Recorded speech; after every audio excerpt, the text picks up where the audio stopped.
This is another lecture that I've been doing since fellowship. It's something I've become fairly passionate about working with the ALS team. As a fellow, I saw all these patients coming in with these ventilators and it just kind of sparked the question, what is it that we're recommending and why are we doing it? And at the time, the neuromuscular doctor helped me a little bit, but really didn't have much knowledge to pass on in that field either. So I ended up doing some research to figure it out. And this is the result of it. Did a lit review again, just in the last couple of weeks, and not much has changed in the realm of non-invasive with palliative care. Most of the patient populations discussed come from the neuromuscular ALS realm. There's some conversations around COPD. That's more acute respiratory and inpatient sort of settings. So we'll talk a little bit about inpatient, some about outpatient as well. But begin.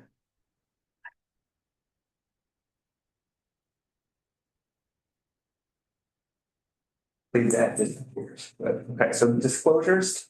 I received no third-party compensation from ResMed. We will have the representatives come and see you guys after the lecture, but I'm not paid in any way for their presence here today.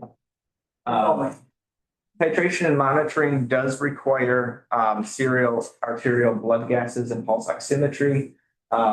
In the palliative care realm, these typically are not needed, where the goal is different. It's more for symptom management and comfort. So we don't tend to check blood gases and poke people's arteries when they're in terminal stages. So we'll talk more about the uses to titrate to comfort.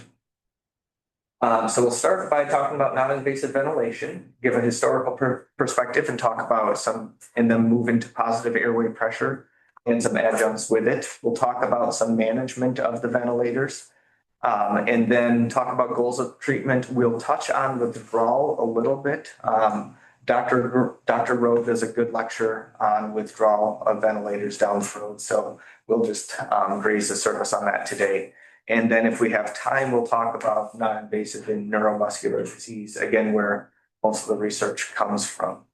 So we'll start with non-invasive ventilation. I do like to add a little bit of history just to see where we've been. So we actually started with negative pressure ventilators. That was the first idea and concept. The idea was to create negative pressure around the body that would transmit through the chest, the diaphragm, the thorax, and would allow for inflammation as that negative pressure was created. And then changing that external pressure would allow passive recoil. So this is one of the first concepts where a patient sits in a chamber like this. You can create negative pressure around the body, and then that allows air to flow in the upper airway and into the lungs. One of the more realistic ones that concepts that came to be was the iron lung. Back in 1927, it was invented during polio epidemic, and I actually found an iron lung a couple of years ago. So this is down in Fort Wayne. I found this at the Firehouse Museum. If anybody wants to go look at an iron lung, that's where you can find one. But I love the control system here. You got it's a pneumatic. It's a motor, and that knob on the bottom is how you adjust the respiration. You turn it one way to get higher respirations and the other way to get lower respirations. So it's just this mobile diaphragm. So we've come a long way from the iron lung. But a few other ways that people have tried to get some movement, that air movement into the lungs, is to work on abdominal pressure through something like this, a pneumobelt, which creates pressure around the gut viscera to kind of push some of the air out, relieves the pressure, air goes in, so get some of that passive air movement. And this one, I am not sure, when we talk about a fate worse than death, this may be it. So this is a rocker bend. It gets that abdominal viscera moving. So you tip the head back, viscera moves forward, you exhale. You tip the head forward, viscera drops, you inhale. So I'm not sure how long people would actually tolerate something like this, but they do exist. I don't think we're using them anymore. So before we get into ventilation, I'm going to go through different types of therapy as well. So CPAP is technically not ventilation. It's more of an idea, this concept of splinting the airway open. So it's positive pressure that provides that continuous pressure, one level, which is supposed to help during sleep apnea, especially to reduce that hypercapnia, relieving muscle fatigue, and then augments that ventilatory drive at the same time. Um, I wanted to pause and just talk about just a quick review of restrictive lung disease versus obstructive lung disease, and then we'll move into non-invasive ventilation. So just take a look at this picture. Obstruction, again, is more of that air trapping sort of a picture, which is in letter A there, where the diaphragm is flattened. The respiratory muscles are mechanically disadvantaged. You can't get good air. This is your COPD, cystic fibrosis, obesity, hypoventilation syndrome. The second diagram is restrictive lung disease. This is more of your ALS, muscular dystrophies, and other neuromuscular diseases, where it's actually more there's high elastance. So the muscles are tight. You just can't get that airway movement. And then you can also use non-invasive for mixed type as well. If you have COPD plus, say, a cancer or something along those lines. So let's talk about non-invasive positive pressure ventilation, or NPPV. I'll use that interchangeably with NIV through the lecture today. We have volume limited ventilators, which deliver a set tidal volume. The flow rate and that's based on that flow rate and inspiratory and expiratory time. But then you can also have pressure limited ventilators, where you set the inspiratory and expiratory pressures, and that tidal volume varies based on those peaks. Which gets us into that setting of BiPAP. So BiPAP is the brand name, BPAP is the generic. So that's bi-level positive pressure ventilation. This is a pressure limited ventilator. So we're talking ventilation at this point. It provides different pressures for inhalation and exhalation. So terms to keep in mind, IPAP is that inspiratory positive airway pressure, and EPAP is that expiratory positive airway pressure. So those are the pressures that they're moving around to create that airflow. And then as the person is breathing on this, the flow actually triggers when somebody initiates a breath. So that first negative pressure, the machine feels it, and it pushes a higher pressure to help augment that breathing. When the patient starts exhaling, it drops that pressure down. So it can be by having it trigger by breathing, you're able to kind of go at the patient's pace as well. So if they feel like they need to take a breath, they're not waiting for the machine to do the breathing. So how does that actually work? That tidal volume varies based on what those pressures are. So if you set that inspiratory pressure to 15 with expiratory pressure to 5, you're going to get a change to that 10 centimeters of water, versus if it's a IPAP of 10 compared to that 5, you're getting that 5 centimeters of water. So larger tidal volume, again, you're going to get better aeration at the alveolar level. So when it comes to BiPAP versus CPAP, what's the advantage? This is, again, active ventilation, where the CPAP was splinting at one pressure. The BiPAP is actually delivering those set tidal volumes. You get a lower mean airway pressure, so it's better tolerated by patients. Better rest for the ventilatory muscles, and you get better more rapid improvement of respiratory acidosis, and better return to chemoreceptor function. So we see this a lot in the ICU setting in acute respiratory failure. Other advantages, again, you can have more of that breath by breath adjustment. You can set that backup rate to make sure that if somebody triggers, or if somebody's not breathing, the machine will automatically kick in and trigger at some point.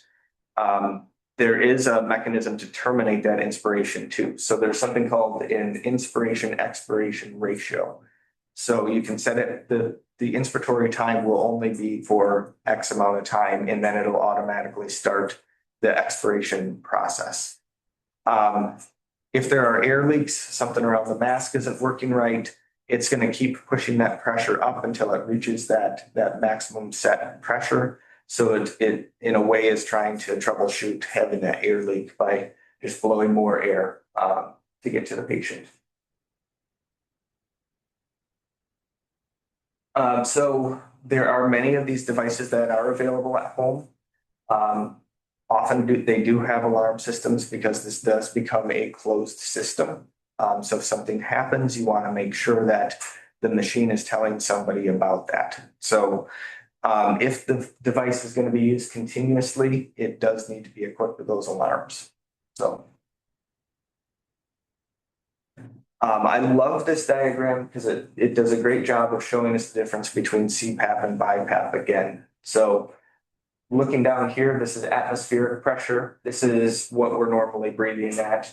Pressure goes down as we're inhaling, up as we're exhaling, and we're just going right along that atmospheric pressure. What that CPAP does is just shifts the line up. So now we're at, say, that pressure of 10. We're just breathing on our own yet, just at a higher level, keeping that airway splinted open. Where the BiPAP varies is it keeps that splint and kind of that splinted airway open, kind of keeps that pressure going, but that inspiratory pressure rises and then falls. So we're actually moving with inspiration and expiration, we're actually moving those pressures. And so these are the models of non-invasive ventilators that are out on the market now. You guys may see these on home visits, might see them in the hospital. Sometimes people will take them in themselves. The first one here on the left is the Vivo ventilator. This is one of the newer models. This is the Astro ventilator, which we've been using for several years in the ALS clinic. Both of these are fairly easy for patients and family members to manage and use. You may hear another term, Trilogy is one that we had been using for many years. That one was recalled about 3 or 4 years ago, and then Phillips Respironics stopped that line, so they're not making Trilogy anymore. So if you see anybody out there on a Trilogy, they shouldn't be. So just let their vendors know, and we should find an Astro or a Vivo. But I added this picture here just to see how simple it is from a size standpoint comparison. Small little machine that can sit right at bedside and deliver the oxygenation that somebody needs. You don't need to remember this term. This is volume cycled positive pressure ventilation. I put it in there just because it builds on the next important thing. But what you do just from this slide, just know that volume cycled is something we use for a short period of time, generates high pressures, used for acute decompensation, can get somebody over the hump and then get those pressures back down. And then most return to BiPAP or CPAP setting. This is where our non-invasive ventilators usually are functioning. So they do all have that BPAP function, but AVAPs is what most of our patients are actually going to be on. This is average volume assured pressure support. Again, you don't need to remember what the acronym stands for, but AVAPs is something you may hear as you're caring for these patients. So it's a combination between that BiPAP idea and that volume cycle. So we're talking about higher pressures when we do this.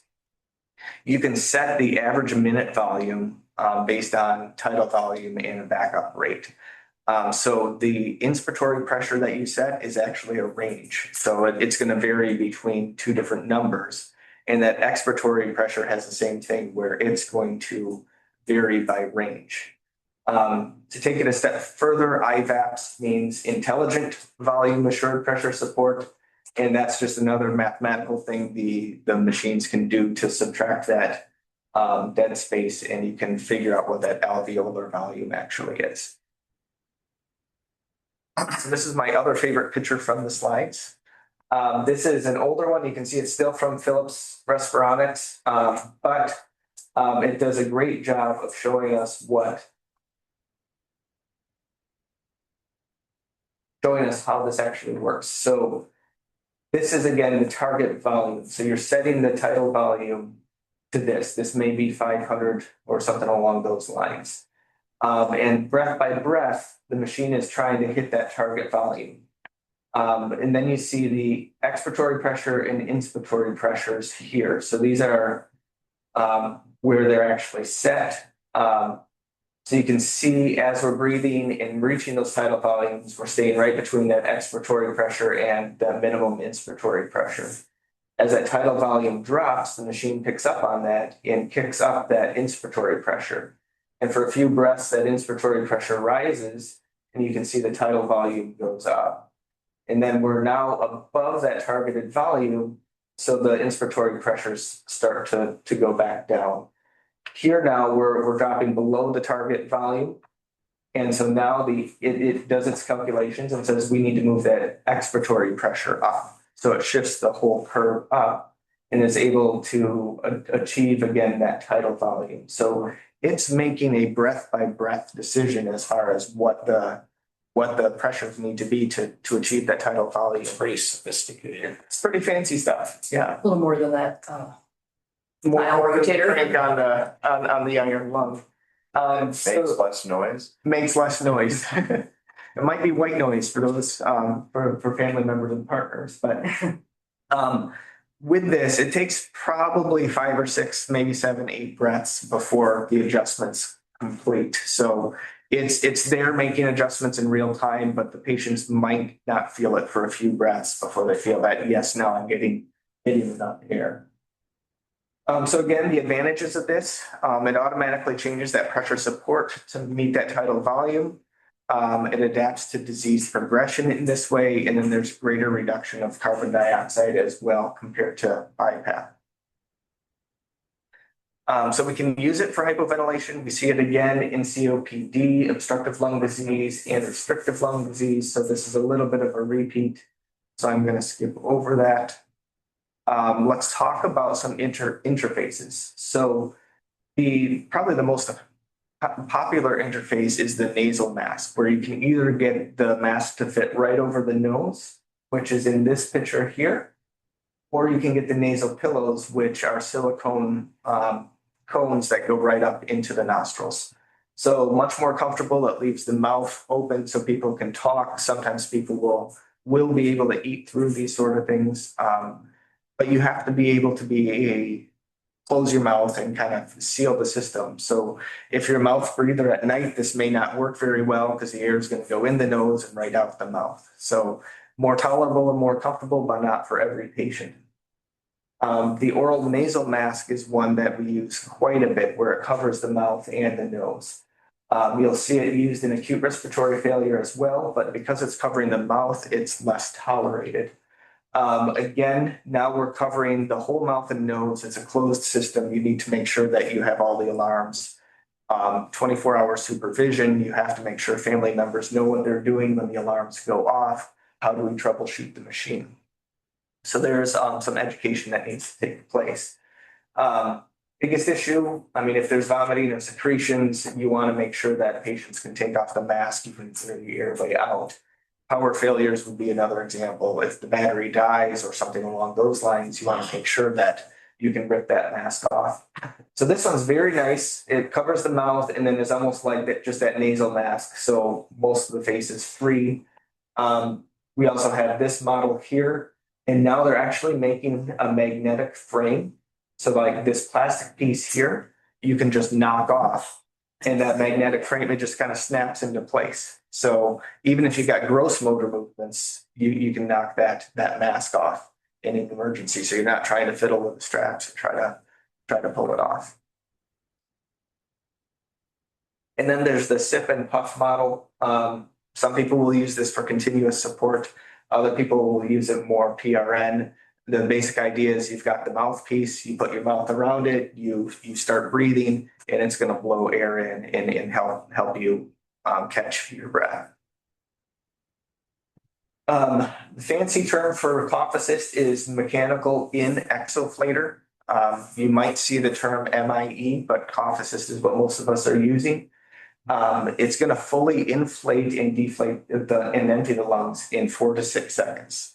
So it insufflates to about 50 to 60 centimeters of water, and then over the course of 0.02 seconds, eliminates that down to negative 50 centimeters of water. So we're talking about a flow of 10 liters per second. So it's very fast.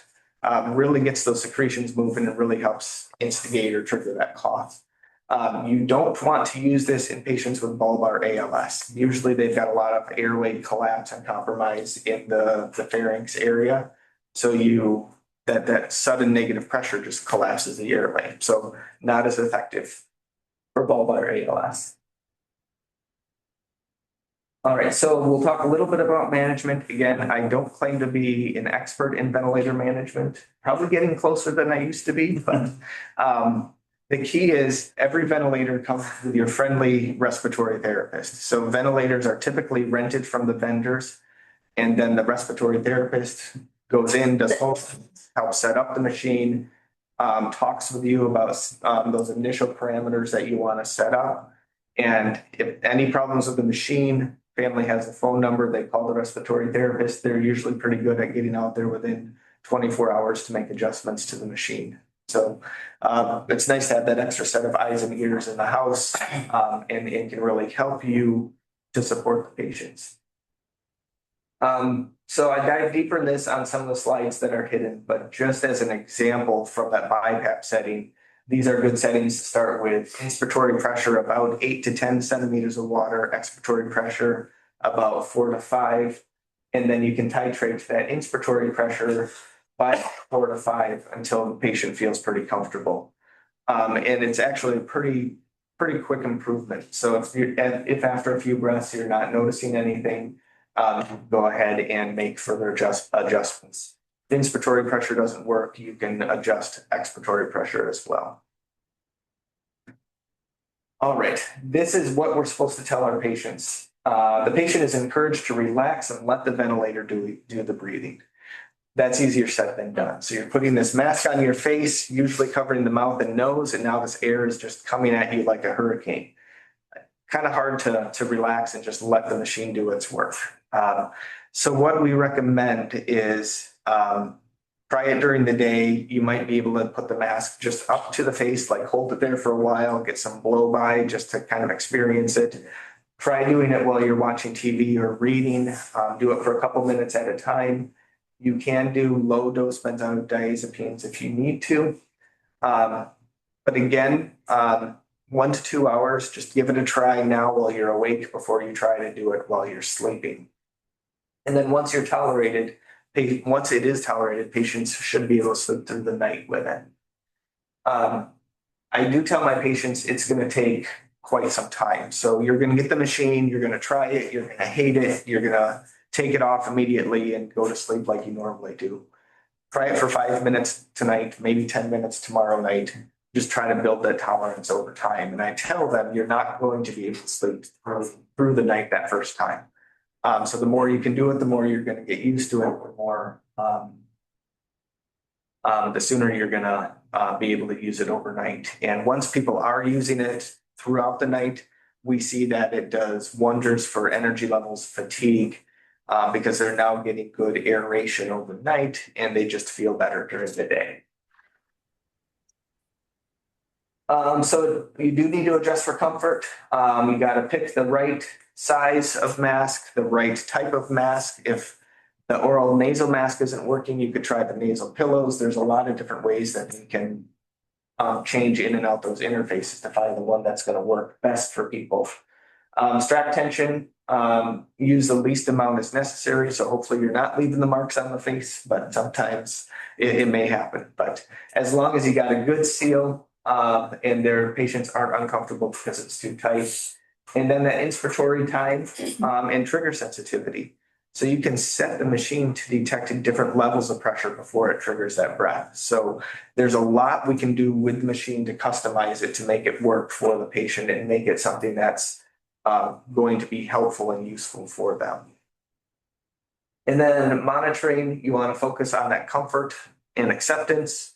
Any problems arise, you want to make sure you're addressing them, have that respiratory therapist come back out, take a look at the machine. And again, monitor those hours of use. You should see that go up over time. And then we'll talk more about this, but signs of hypoventilation, if they're waking up with morning headaches or daytime sleepiness, we might need to adjust the machine to get better ventilation at night.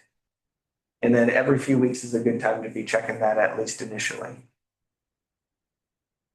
And then again, once patients are sleeping through the night, then we're seeing more of that, seeing that improvement during the day. Nocturnal pulse oximetry can be used to determine whether or not oxygen needs to be used. Some patients it's recommended, others not. So talking about O2, we will use it when oxygenation cannot be improved by other means, such as clearing the airway using cough assist. Can be problematic because it might decrease that efficacy of the nocturnal non-invasive ventilation, increases those pulmonary complications, and can exacerbate that hypercapnia. So for some people it works, but most of the time, particularly in the neuromuscular realm, it's not a lung tissue issue that we're facing, it's more of mechanics. So if we get the ventilator to do what it's doing with atmospheric room air, it's usually enough oxygen for the patient. One exception in ALS is bulbar patients with advanced weakness who need a tracheotomy for that secretion management but don't want it. So again, when secretions are in the way and affecting the oxygen levels, we would consider tracheostomy, but you could also consider just supplementing oxygen with their non-invasive. So again, you may want to consider increasing the settings on your ventilator if you experience symptomatic alveolar hypoventilation. So fatigue, exertional dyspnea, reduced appetite, inattention, maybe some confusion with it, concentration and memory issues. Consider making adjustments to the ventilator. They might not be getting enough at night. So do know that home ventilators come with dual circuits. So you can have a daytime setting for maybe more as needed sort of issues. And then you can have nighttime or a nocturnal setting where maybe you're using the mask in more of that AVAP setting. You might reach a point where ventilation is continuous 24/7. And you may need to consider invasive ventilation or at least having that discussion down the road if the non-invasive settings are not helping the patient. So I'd say that's very rare that we're having those conversations from a palliative perspective. So patients who benefit are patients who are alert. They need to be awake, decisional, and be able to interact with their environment to really make this most effective. As long as they don't need heavy sedation or opiates to help this, calm them down enough to tolerate it, patients may be a good candidate. You do need to use caution. There's an increased risk of pneumonia. You've got this positive pressure blowing air in past the saliva, past the mucus. Some of that can blow down into the lungs, causing an aspiration pneumonia. But patients should be trained to use the cough assist, especially for those increased secretions, can work quite well. So let's talk about palliative considerations. So the big thing here that we all should be talking about with our patients is some people see this as a life ring or a buoy. This is something that we can throw them and it's very helpful for them. In some cases, it does increase survival, but really in our sense, it's a buoy life ring for comfort and symptom management. Others see it as an anchor. This is something now that ties me down. A lot of our patients keep it at bedside. So if I need to go use it during the day, I've got to go into the bedroom and lay down and put the machine on. So I'm even within my house, I'm tied to where I can be in the house. So different perspectives. So it's good to talk about that with your patient once when you're starting, but also as you're going on, just to kind of ask, what are you feeling? Is this more that life ring or the buoy, or maybe it's a mix of both, or the anchor or the buoy? So in the acute setting, we can use it for respiratory failure. You'll see it used in the ICU quite a bit. chronic setting, more that neuromuscular space. Regardless, you do need to talk about goals of care as you're introducing this idea. And you want to make sure that this can actually meet the patient's goals of care as well. And if it's not meeting it, then we need to talk about stopping treatment. So the Society of Critical Medicine Task Force in 2007 came up with these recommendations. Every year I look and I haven't seen anything updated, but if you guys happen to know any pulmonologists or critical care docs who have more information for me, that's great. But I think these principles stand today regardless of the date on the recommendations. But there's 3 different pathways that we can take. Number 1 is almost that full court press idea. Non-invasive ventilation without preset limits to the provision of advanced life support. So we're going to use the non-invasive ventilator, but we're okay going to intubation if needed. The second route is patients who decline intubation and invasive mechanical ventilation. And the third is patients where we're using it more for comfort measures only and have also declined tracheal intubation. So that first one, full life support without limits, has to be done in the ICU setting. It can be discontinued when the patient's able to breathe on their own, or when patients are not responding to the non-invasive, it's not helping them anymore, and then intubation would follow that. So it's that next step to help support the patient until the patient's body determines which way we need to go further. Can be used in that setting at a decreased level of consciousness or acute respiratory failure because we're using it as a bridge to that next step of therapy. But only again, if improvement is expected. If we're looking at somebody who's confused, lethargic, obtunded, and we don't expect them to get better, non-invasive ventilation is not a treatment that's indicated for use. So would not be worth discussing with a patient. That second, middle of the road, patient is willing to undergo non-invasive ventilation, but the burden or risk is too high to undergo intubation. Patients wish more for that time-limited trial, or maybe they're waiting for that loved one to come from out of state. We need a bridge again, but we're probably not going down that route of full intubation. So you know it's a success if it improves ventilation while the underlying cause is being treated. Maybe they will still turn that corner and show improvement. It is important to manage dyspnea in these patients, but patients are encouraged to tolerate some discomfort if they are seeing improvement. So if it's meeting their goals and they're a little uncomfortable, that may be one of the costs of what we need to do to help them achieve their goals.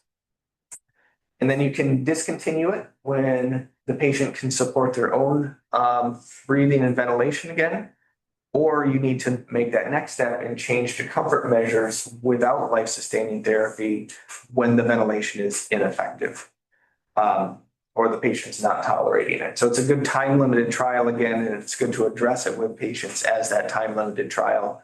We can do this, but these are the 2 outcomes that we're looking for. So when you do have a family member coming from out of state, patients need to say goodbye. It's okay to do, but be careful because patients might end up in a place that they don't want to be. Patients and families should be well informed about the burden. There can be difficulty with communication, inability or difficulty with eating or drinking, need for further symptom management, and it does increase the complexity of future decision-making if we're finding that our non-invasive ventilator now is functioning as that life support, and we need to make a decision about withdrawing ventilatory support. So again, we've talked about this a couple times probably already this year, but not starting therapy causes less of a psychological burden than discontinuing it. And if we find ourselves in that setting where we do need to discontinue it, it would be ethically and morally permissible to stop a treatment that's not healthy, but it's terribly hard to do and easier to say. And so that third pathway is more for comfort measures, uses comfort measures only, typically seen in terminal disease, sometimes in COPD, malignancy, neuromuscular conditions. Because they're comfort care, we want to make sure that we're treating that refractory dyspnea. So we can use oxygen if we need to.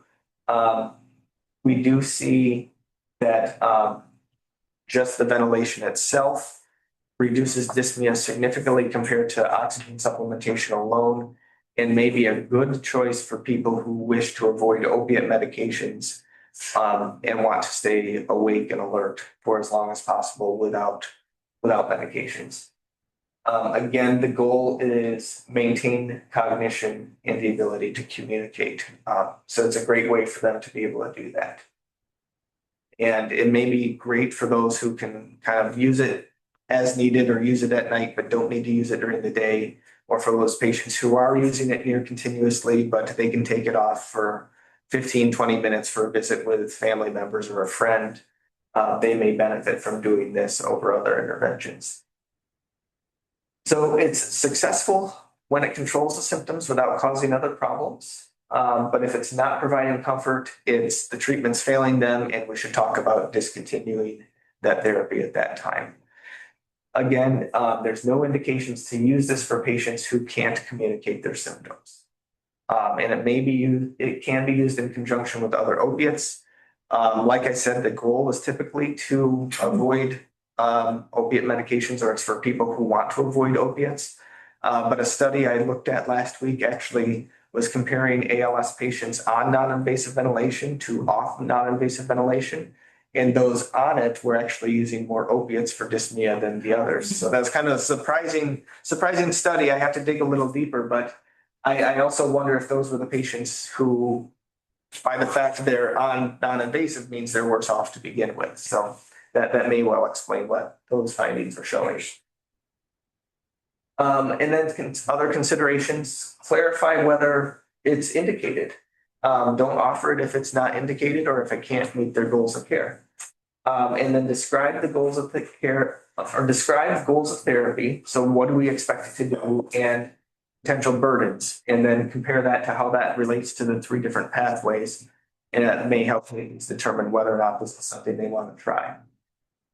So barriers to effective therapy. If you don't have the 24-hour supervision, this is not going to work. If you can't remove the device, it's not going to work very well. Claustrophobia could be another reason. Sometimes patients just aren't going to tolerate it. And then inability to adjust the mask or straps as well can be another barrier. Not a contraindication, but something to be aware of. Other issues to consider: gas and bloating. So as all this air is coming in, most of it's going down the airway, but you can fill up your stomach pretty quick. And that's where, if your patient happens to have a PEG tube, please remember this trick.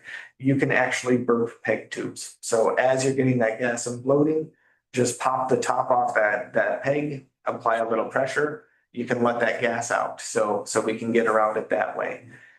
Secretions are another big deal. Make sure patients have suction, cough assist if appropriate, and then mobility as well. So it does limit people to where they can be. You'll hear our reps today may tell us that, well, yes, your patient qualifies for 2 ventilators. Then you can have the bedroom one and the living room one. So insurance will cover that sometimes. And from a quality of life standpoint, that may be something to consider. So. All right. And then from the beginning, it's always a time-limited trial.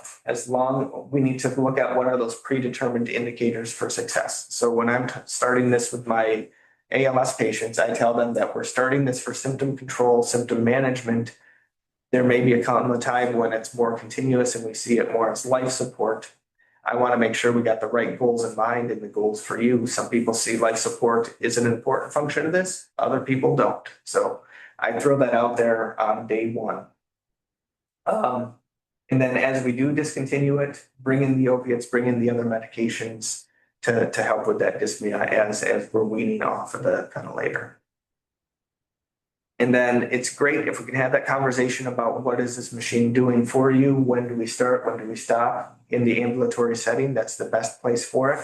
but it can happen on the inpatient side as well. And then you want to continuously reassess that efficacy.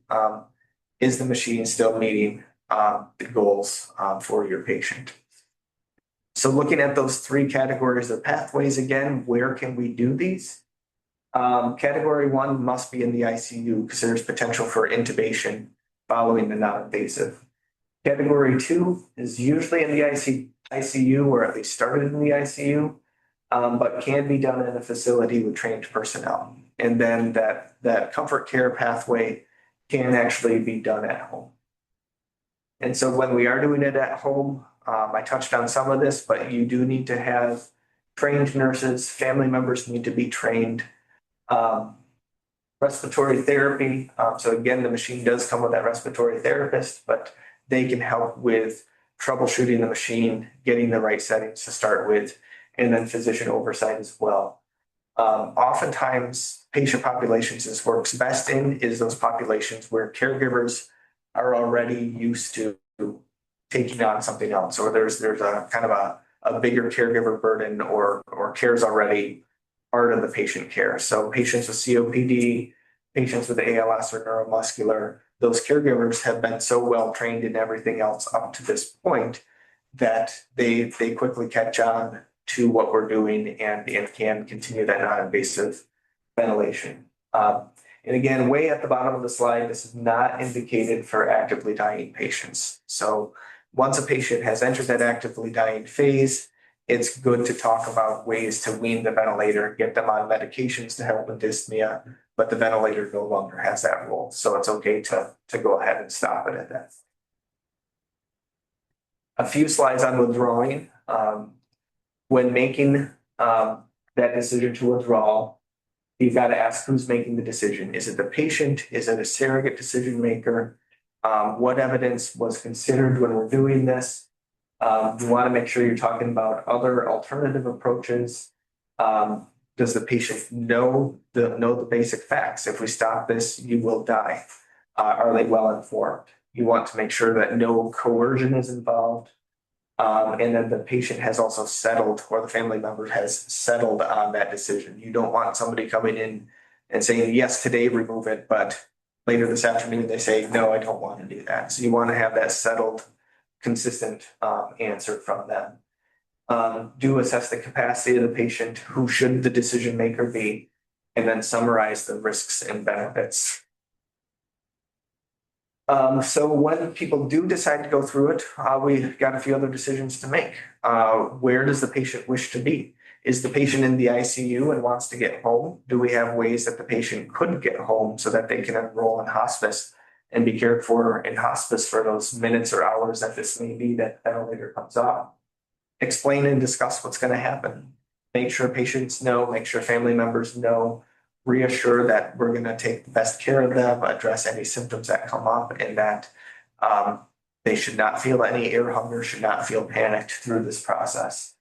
And then the other simple things. Who should be there? Are there specific family members that the patient wants present? Are there any family members where the patient says, no, absolutely not, they can't be there? And then address any other concerns. And then as we're talking about non-invasive in general, patients should know that they've got the right to stop at any time. And then when we do make that decision, this goes through some of the same things that we had just talked about. But what I want to highlight here is you want to make sure that within usually 24 to 48 hours of making the decision that we're going ahead and following through.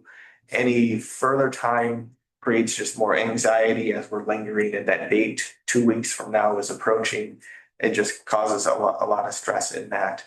On the flip side, you don't want to make the decision now and 10 minutes later you're doing it. You want to make sure that you're well prepared, all questions are answered, the right family members are there, the right medications are there, the right equipment is there.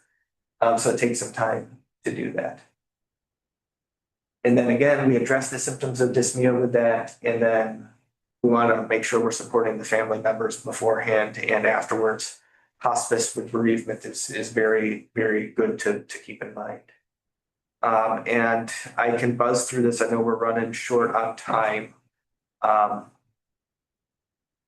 In ALS, there's been a survival benefit proven for patients with limb onset or non-bulbar ALS. In bulbar, it does help with quality of life, but there's not a necessarily proven survival benefit. That being said, I have seen patients who are, they get the tracheostomy, the ventilator's hanging from their walker, and they're walking around with their tracheostomy. So it can work. We can do different sort of things for different patients, but in general, we will do this for quality of life. Sometimes there may be an added survival. This is the other important slide. If you look up at the top, onset of ALS without ventilation, this study found, meta-analysis found patients were living about 15 months. If you have ventilation, no leaks, no obstructive sleep apnea, that ventilator can actually extend that out to 29 months. If somebody decides to get trached and we do invasive mechanical ventilation, studies show people can live 74 months or maybe even beyond. So keep that in mind as you're having conversations with patients, that they may actually survive. Quality of life aside, we talk about double effect. Sometimes double effect is you're going to live longer with our treatment. So just a few examples. Post-polio syndrome, 61 years on non-invasive. Basically, you can live decades with neuromuscular conditions with the appropriate care and non-invasive ventilation. And then tracheostomy particularly in ALS is more if somebody has difficulty to control secretions where the O2 is dropping from below 94%, you can't maintain oxygen another way. You can do tracheostomy and go more of that invasive route. But I'd say in general, most of our patients with neuromuscular illnesses, particularly ALS, stick with that non-invasive ventilator until they enter hospice, sometimes through hospice until that active dying phase, and then the ventilator is removed. So rarely are we going down that route of invasive ventilation. Tracheostomy invasive. Tracheostomy is invasive. Yeah. And then phrenic nerve stimulation. If you've got patients with spinal cord injuries, this is something good to keep in mind. You can pace the diaphragm, or you can either use a diaphragmatic pacer or pace the phrenic nerve. It actually stimulates contraction of the diaphragm and stimulates breathing that way. In ALS, it doesn't work so well because there is no nerve to stimulate. So they did studies about 15 years ago and found that it really did not help in that situation. But for your spinal cord injury patients, sometimes they can actually get off the ventilator if they've got a phrenic nerve stimulator or diaphragmatic stimulator.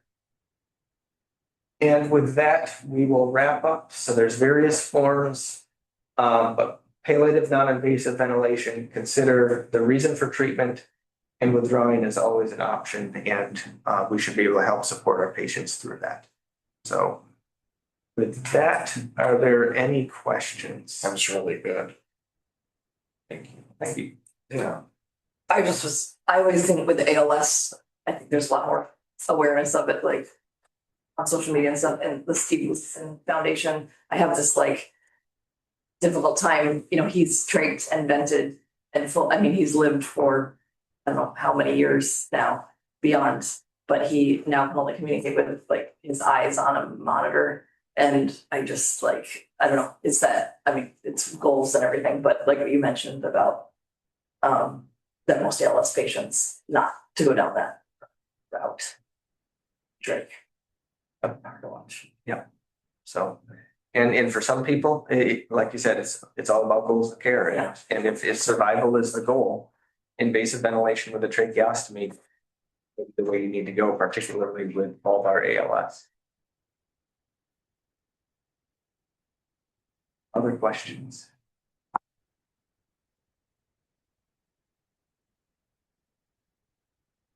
You have a lot of people on that show. Yeah, most of my ALS patients are actually, we get to this point with most of them. And we're actually monitoring, watching pulmonary function tests very early in the disease process. Because it's something where you want to make sure that you're able to bring it in for that symptom management before patients may even be realizing that breathing's becoming an issue. So we're always monitoring pulmonary function tests. We will often get nocturnal oximetry as well. With an ALS diagnosis, you don't actually need nocturnal oximetry to get insurance coverage. But in general, that nocturnal oximetry, if your patient's dropping below 88% for more than 5 minutes at night, like continuous, might be 30 seconds here, 2 minutes here, but that cumulative drop below 88%, as soon as you hit that 5-minute mark, they will qualify for non-invasive ventilation at night, regardless of the diagnosis. So it's been a few months since I've been on that rotation, but that gets brought up in that initial visit. I would imagine this gets brought up on the first visit. Very early on. Or okay, in the first 1 or 2 months. Yeah. Because it seems like really use of this is beneficial. It can be very beneficial. Yeah.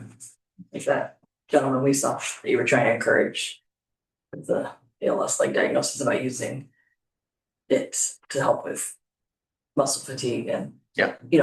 or even though he doesn't, need it. Doesn't feel he needs it yet, but may need it, or we talked about how do you get used to it? Yeah, you talked about that, and then also just even using it now to help with some rest for fatigue and.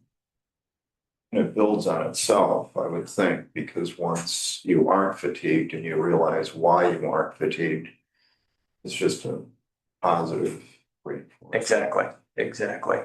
It's just that learning curve, and I'm talking about that learning curve quite a bit with the patients.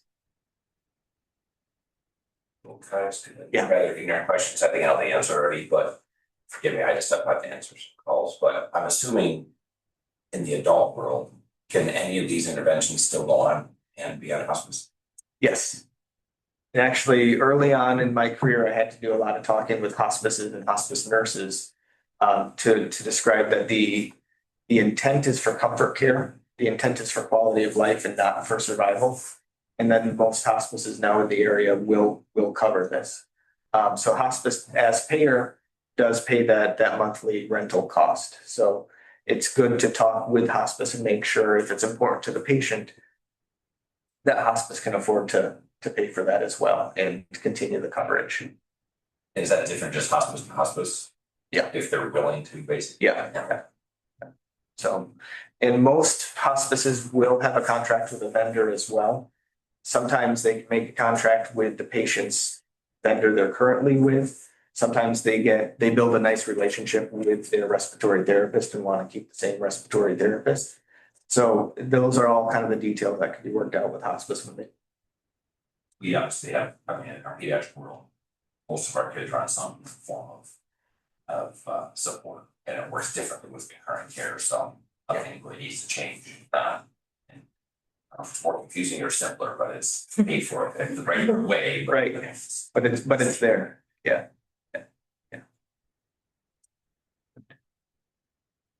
All right. Well, we will go ahead then and make that transition to the interesting case. So